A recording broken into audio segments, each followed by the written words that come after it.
I had to change. I am planning to have a small wedding. This is the exactly reason why we need a sinking fund. So the total sinking fund for the wedding is, do you remember I used to spend almost 80% of my income and save only 12%? I had to change. So I kept track of my spending and eventually reduced my spending to 68%.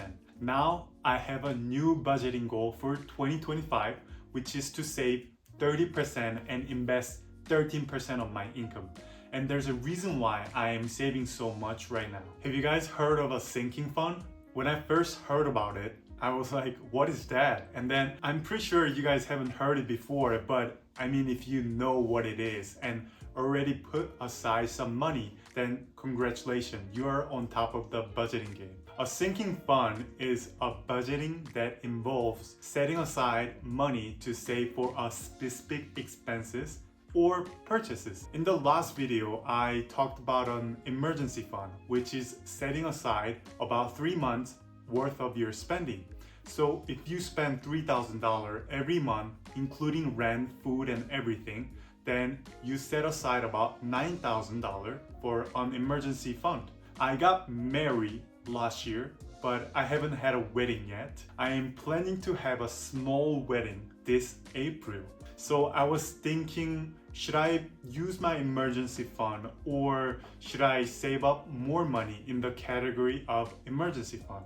Then I got to know about sinking fund. Sinking funds can help you avoid going into debt or withdrawing money from your emergency fund. The way it works is you set aside a specific amount of money each month for the sinking fund until you have enough to spend it. If you don't have any savings, you will use a credit card, which makes you get into debt. And that is why we have an emergency fund. But if we don't have a sinking fund, then we will use an emergency fund. Let's say you use all of your emergency funds for your wedding or going into the vacation. It will take some time to restore your emergency fund. But if you get hurt or you really need money, because we don't have an emergency fund, we will have to borrow money and use the credit card. This is the exactly reason why we need a sinking fund. The emergency fund is the money we set aside for emergency situation, and the sinking fund is the money we set aside for a specific expenses. There's no rule for how much sinking fund to save each month.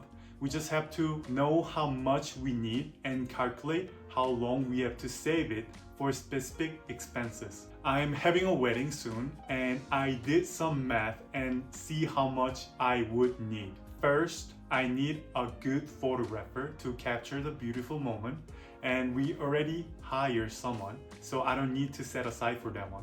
I also need a catering service, and I talked with a few service providers and found out that one person meal is about $30, and we're having a small wedding, so there'll be about 30 people at the most.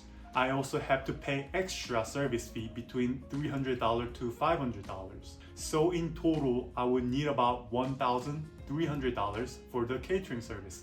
Then I need some flowers and chairs. Thankfully, I have a sister who is a florist and really good at organizing events, so I can get help from her. Flowers and everything would cost less than $500. Next, my wife is going to buy a beautiful dress, which is around $300, and also we need $400 for makeup and hair. Last, I need wedding rings, and my wife and I decided to go with a simple gold ring, nothing too fancy, which will cost around $1,000 altogether. And I almost forgot about my wife's family members are coming to South Korea for the wedding from Norway. So we would have to set aside a little more to show them Korea and also eat really good, delicious food.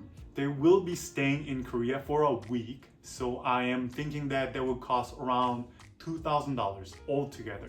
So for this part, we are going to make some more details information and share with you guys later. So the total sinking fund for the wedding is $5,500. I would have to start saving strictly until the wedding from now on. This chart is my budgeting goal for July to December 2025. Since I don't have any big expenses after the wedding, most of the savings will go towards investing. I would be investing 38% of my income every month, and this is really, really exciting for us. The reason why the total percentage is 113%, not 100%, is that I am investing the dividends. So technically, I will be investing 20% of my income, and 13% is just a dividend that I'm getting every month to go towards the investment. Today we talked about the sinking fund and my 2025 budgeting goal. I know it can be a little stressful to talk about money and plan future expenses, but I started to think of budgeting and investing as more of a game. Like Monopoly, I used to love and still love playing Monopoly, spending money wisely and buying properties. I feel like it is the same in real life. We have to spend the money wisely and invest for our future. Thank you for listening, and I look forward to seeing you guys soon. And please leave a comment.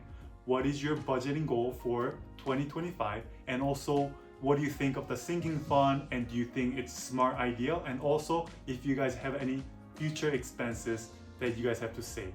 Thank you so much, and I'll see you guys soon.